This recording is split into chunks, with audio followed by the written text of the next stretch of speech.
Hello, Hodgepodge Mama here with with part three of my birth story. Um, so I had been telling you that I was laboring alone at home while my husband was trying to get back from work and stuck in traffic. And he got home around 7 p.m.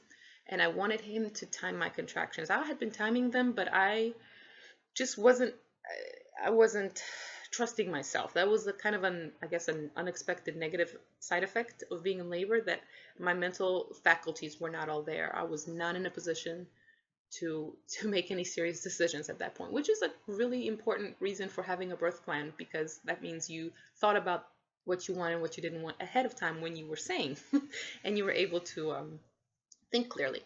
So I could not make sense of my contractions. I would look at the numbers and I was not sure if I was doing it wrong or if I was reading it wrong. So I asked my husband to go ahead and time them, which he did, and he called it in. He called it the midwives. And I remember I remember hearing the midwife through the phone asking, "Is that your wife in the background?" Because I was vocalizing at the time, and I guess basically what we had been told during classes and on our appointments and everything was, if the husband has to make the call, then you know the woman is far enough in labor that it's time to come out. Because if I'm still calling them and like, oh, I think I'm in labor, then I'm probably not far enough along for them to make a mad rush to the house. But if I'm unable to speak to them, then they know to come on. So this was around 7 o'clock. About an hour later, our birth assistant arrived, and then like 30 minutes after that, my midwife. So they were there um, relatively, I guess, relatively quickly, considering where we live and all the traffic in the area. But at any rate, because we had anticipated that the labor would take longer, we had a birthing pool. We had rented a birthing pool. We had it set up, but we had not filled it with water because we thought we could do that the next day, because we were under the impression that baby wasn't coming today. And so at this point, we're like, we need to go ahead and fill that pool.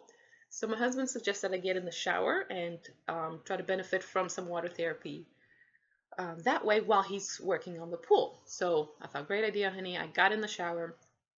I put the water, had the water aiming on my lower back while he was running up and down the stairs, trying to fill the tub. And I was not in the shower very long before the hot water went out in the house. So I don't know if it was because of the demand on the water heater or what, but for some reason we just did not anticipate that we just wouldn't have the hot water necessary. So the obviously cold water during labor, not as pleasant as hot water. So at that point, I got out of the shower. I was already butt naked and so intensely focused on the moment. I had no inhibitions. I remember, I remember planning what I would wear in the birthing tub during labor. And now I laugh at that. I think that is so hilarious because nobody cares what you're wearing. Nobody's looking at you as a fashionista at that moment. That's not what that's about. So I was naked. I ended up sitting on the toilet because that was the closest place for me to sit down once I got out of the shower. And I was just laboring on the toilet there, while my husband was still trying to fill the water. So he started trying to boil water. If you can imagine, a little kettle of water, one at a time. And we had a pool, not like a little wading pool for kids, like a proper big pool that would come up to my chest of water. That it was a lost cause, but bless his heart, he thought he could do it. um, it took a little bit of time after the birth assistant got there when she finally, I think she and the midwife finally had to let him know, you know what, it's just not going to happen. You need to just come on and be here. Because he would run up and be with me during contractions, and then in between contractions, he would run down and try to boil some more water. So he got his exercise that day also. So I'm sitting on the toilet when the birth assistant comes in. She plops down in the door of the bathroom, asks me different questions. The midwife shows up, kind of gets caught up on what's going on. Asks me to feel for the baby. So one of the ways to prevent infection during labor is to not have incessant vaginal checks by medical professionals. They don't need to know how far along you are. I never knew how many centimeters I was dilated or how much, what percentage I was effaced. I wasn't concerned about the numbers. I was concerned about being in the moment and doing what my job was at the point at that moment. But so they didn't do any vaginal checks. They had me check. So I reached down and I felt my daughter's head. I felt her wet hair. So technically, they told me from ultrasound that she had hair, but I actually felt it, and that was the first time I touched her. And it's just amazing that I'm the first person to have touched her. Um, not not some stranger that I'm never going to see again. So I'm getting emotional thinking about that. I hadn't actually considered that part. So I let him know what I felt and how far she must be down, obviously based on what I described. And I got on all fours for a while in the bathroom floor, and I remember biting my husband's knee at some point. He doesn't remember this, so I don't know if I imagined it or if he was also kind of all excited about the situation. He had given me massage. He was massaging my lower back, and that pressure felt really, really good.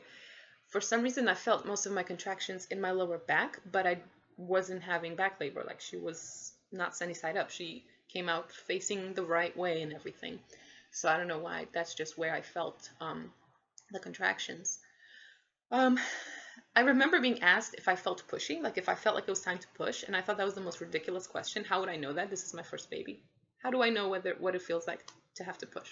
So I'm like, I don't know. And they asked me to move into the bedroom and get on the bed. And I got on the bed, and as soon as I lay down on the bed, I'm like, I'm getting back up. Do I have to be laying down? And this is another reason why I'm so glad that I made the decisions surrounding the birth ahead of time, because I'm surprised at myself now. Why did I ask, do I have to be laying down? No, I don't have to be laying down. And yet I felt so vulnerable in that time. I wasn't thinking straight. Like I said, I wasn't thinking about the future, and that literally means I couldn't think of what my next step would be. Like, they would ask me to sit up, they would ask me to do, and I didn't understand very simple instructions. So can you imagine if I was under the care of someone who didn't respect a laboring woman and the desire for a gentle birth? They would just be, barking orders at me. And regardless what I had hoped, I wouldn't have been able to stand up for myself at that moment. So great reason to have made these decisions ahead of time, to surround yourself with a birth team that was on board with what you wanted and was able to advocate on your behalf. So I didn't need my husband to advocate on my behalf, because my midwife and my birth assistant, they shared the same goals with me. So immediately my midwife said, no, you don't have to be laying down. Get in whatever position is comfortable. My birth assistant ran from the next room and brought me a yoga ball that I had borrowed from my mom, put that on the bed. This is actually the bed you see behind me is the very bed that I gave birth on. Now you know. And so I kind of leaned on the ball, and that was how I ended up pushing my baby out. 15 minutes of pushing, and she was out. And at one moment I remember being told not to run away from it. So I guess I was trying to kind of avoid the pain of pushing. But other than that, I remember also hearing them commenting something about me having good control of the pushing, right? So kind of having controlled pushing and trying to breathe through it.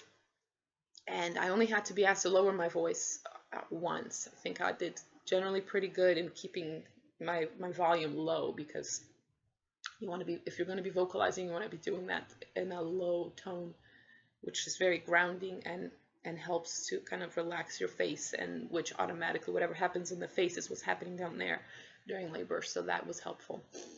My daughter came out in one push. So none of this head first, then shoulders, and da da da da. No, she came flying out. Okay.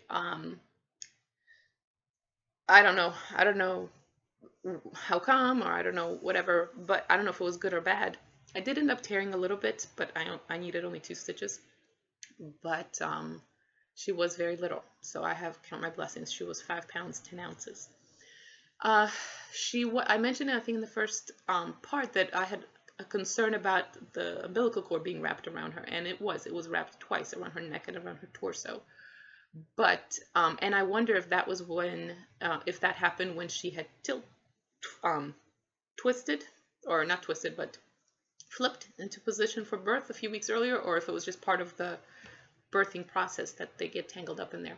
But it was not an issue. The midwife got her right out of there immediately.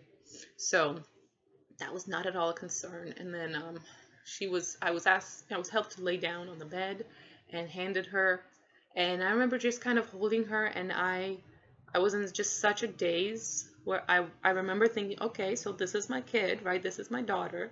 This is who I've been waiting for. This is who I felt moving inside me all these months. But it didn't click. It hadn't registered just yet. I was just in such a daze. And plus, I wasn't done with the delivery process because there was still the placenta to deliver. But actually, I think I'm going to skip the details of the last part of labor and all of that, because really, the point is my daughter was here, right? After all of those years of waiting and all the interventions that were necessary to conceive her and for me to get pregnant, and now she was born in our home, in our bed,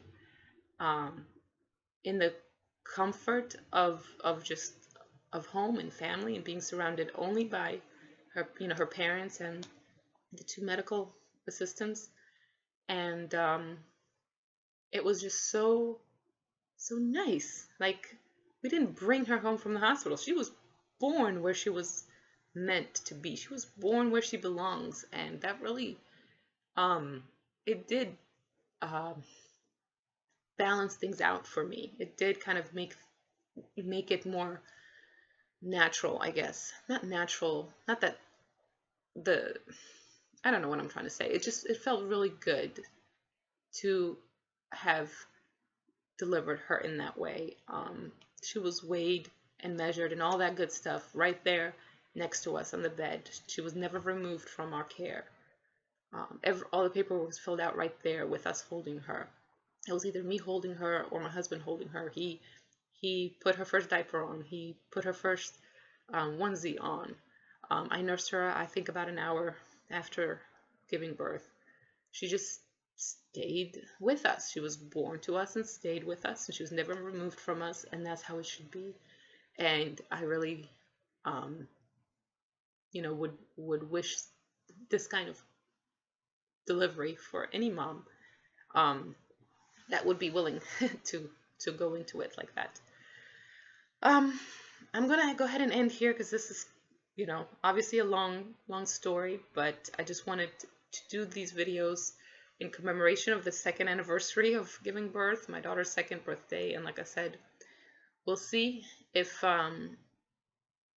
we have a chance to do it again. I would, at this point, plan another home birth if that's the case. So thank you for watching, and thanks for letting me reminisce. Till next time.